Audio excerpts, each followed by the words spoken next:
직접 민주주의의 탄생지로 불리는 고대 그리스 아테네. 국가에 해를 끼치는 독재자의 군림을 막기 위해 민주주의 체제에 위협이 되는 인물은 비밀 투표로 추방하는 조편 추방제 오스트라시즘을 시행했습니다.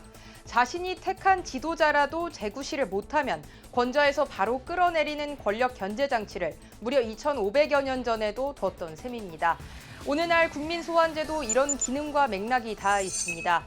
간접민주주의 대의제의 한계가 드러날 때마다 대안으로 가장 먼저 거론했는데요.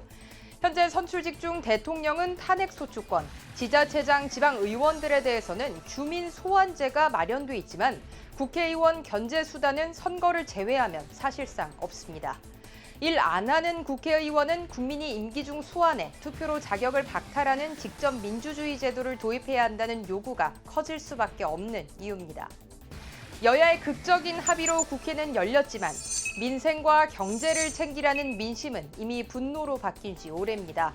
반복되는 국회 파행으로 추가 경정 예산안을 비롯한 시급한 민생 현안들이 장기간 방치됐기 때문입니다. 20대 국회에서 상정된 법안은 약 2만여 건, 이 중 6천여 건이 처리됐고 14,000여 건이 계류 상태입니다. 남은 기간 동안 이 같은 속도로 법안이 처리된다면 발의된 60%가 폐기될 처지에 놓인 겁니다. 패스트트랙 전국을 거치며 동물국회, 식물국회를 바라본 국민의 분노는 청와대 청원 게시판으로 옮겨 붙었습니다. 국회의원도 국민이 직접 소환할 수 있어야 합니다. 지난 4월 올라온 이 청원에는 21만 명이 넘는 국민이 동의했고 최근 한 여론조사에서도 80% 가까운 응답자가 국민 소환제 도입에 찬성했습니다. 청와대도 국민 소환제가 국민에게 신뢰받는 국회가 되는 수단이 될 것이라는 긍정적인 답변을 내놨습니다. 대통령도 자치단체장과 지방의원도 소환할 수 있는데 유독 국회의원에 대해서만 소환할 제도적 장치가 없다는 것은 누가 봐도 상식적으로 납득하기 어렵습니다. 국회의원 국민소환법이 이번 20대 국회를 통해 완성되기를 간절히 바랍니다. 정치 불신 여론이 커지자 정치권에서도 일 안 하는 국회를 견제하기 위한 제안이 잇따르고 있습니다. 민주당 이해찬 대표는 공식 석상에서 처음으로 국민 소환제를 언급하며 총대를 맸습니다. 구태 정치와 낡은 정치를 청산하고 정치 개혁하라는 것이 지금 국민들의 염원입니다. 자기 역할을 팽개치고 당리 당략을 위해 파업을 일삼는 의원들을 촉과내는 제도인 국회의원 소환제를 도입할 때가 되었다고 생각합니다. 한국당도 국민 소환제 도입을 적극 환영한다는 입장을 밝혔습니다.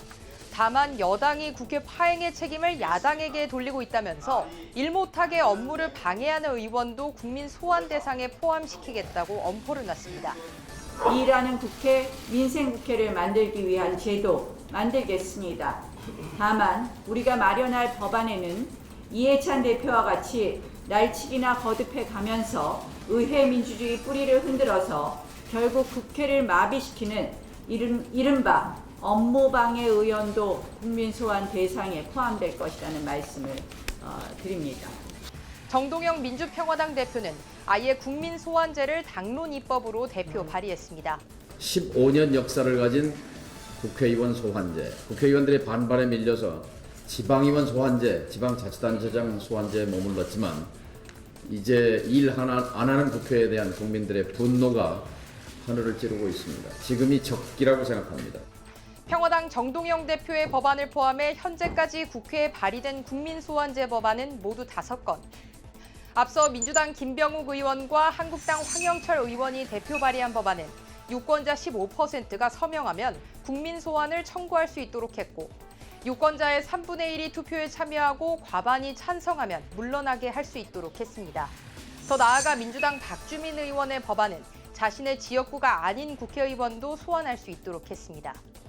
평화당 황주홍 의원은 19대 국회에 이어 이번 20대 국회에서도 국회의원 국민소환제 제정안을 발의했습니다. 하지만 여전히 계류 상태에 머물러 있습니다. 국민소환제에 대한 오남용 가능성도 우려됩니다. 발의 요건을 완화할 경우 당초 제도 도입 취지와 달리 국정 발목 잡기용으로 전락할 수 있다는 겁니다. 그런다고 해서 국민 소환 발의 요건을 지나치게 제한하면 또 제도 자체가 유명무실해질 수 있는 측면도 있습니다. 국민들은 말합니다. 그동안 국회의원들의 특권 내려놓기 약속이 구호에 그친 만큼 이번 국민소환제 논의도 슬그머니 자취를 감추는 것이 아니냐고 말입니다. 중이 제 머리를 못 깎는다는 속담처럼 논의가 흐지부지 될지 아니면 20대 국회 남은 기간 동안 현실화할지 지켜봐야겠습니다. 지금까지 여의도 풍향계였습니다.